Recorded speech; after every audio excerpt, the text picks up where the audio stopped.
देखो राम जी ने जो काम अधूरा छोड़ा वो भगवान कृष्ण ने पूरा कैसे किया समझना। अच्छा भाई, हनुमान जी बोले अब हम हार गए, हमें आज्ञा दो अर्जुन जी।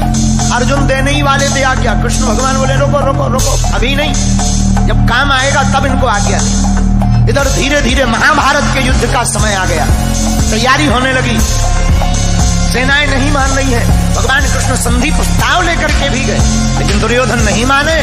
भगवान समझ गए अब युद्ध होगा, तो अर्जुन से कहा अर्जुन जी अब युद्ध के बिना काम नहीं चलना है, अब हनुमान जी को बुलाओ। वो जो वचन दिया था जो हम कहेंगे वो करेंगे, अब वचन निभवा। तो अर्जुन भगवान कृष्ण हनुमान जी के पास आए, कहा कि आपने जो शर्त हारी थी अब उसको पूरा करना है। हनुमान जी बोले आज्ञा करो। अर्जुन जी बोले सरकार बताओ क्या मांगना है।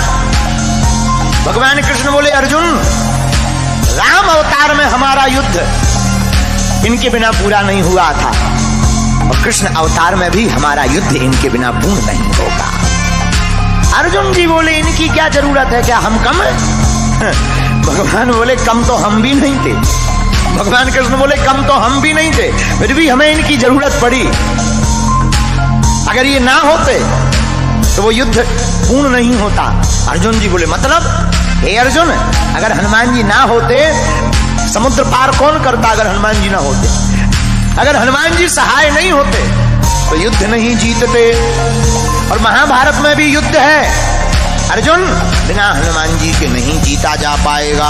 हनुमान जी बोले अब आज्ञा है, ठीक है, लेकिन हनुमान जी हाथ जोड़ के विनोद में बोले सरकार हम तो राम जी के चरणों में रहते हैं। भगवान कृष्ण बोले इस बार हमारे सिर पे रह लेना। देखो यही भगवान की दयालुता है। राम अवतार में जो राम जी के चरणों में हनुमान जी थे, पर यही कृष्ण अवतार में उल्टा हो रहा।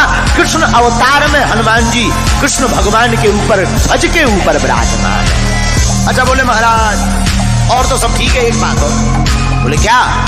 हमारी एक आदत है। क्या?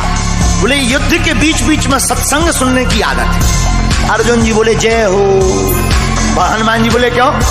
बोले अगर सत्संग ही होना होता तो युद्ध होता, वहां तुम्हें कोई प्रवचन सुनाएगा कि लड़ेगा? हनुमान जी बोले देखो हमारे राम जी तो बहुत अच्छे थे, धर्म रथ का वर्णन करते थे युद्ध में भी। बोले हमको बीच बीच में सत्संग सुनने की आदत है। अर्जुन जी बोले अब आप ही निपटो, ये सत्संग मांग रहा है ये महाभारत में।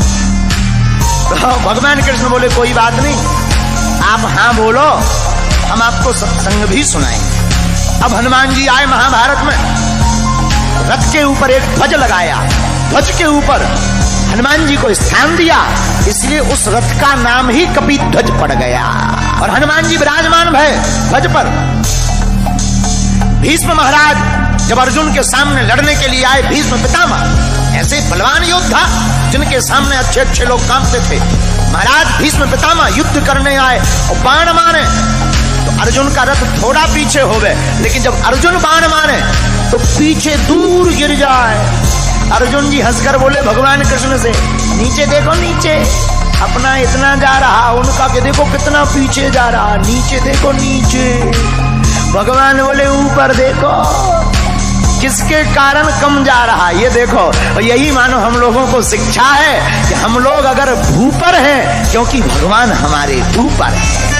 मानो भगवान कृष्ण कहना चाहते हो कि कोई भी काम बढ़िया हो जाए तो ये मत देखना कि तुम्हारा पुरुषार्थ है, तुम्हारे जो ऊपर है खेल तो उनका होता है। अर्जुन जी मुस्कुराए, हनुमान जी भी मुस्कुराए, और भगवान ने गीता सुनाई तो अर्जुन को है।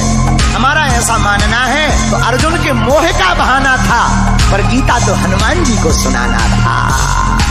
एक बात, अर्जुन जी ने अपने रथ की लगाम भगवान के हाथ में दे, ये ज्ञानवर्धक बात है।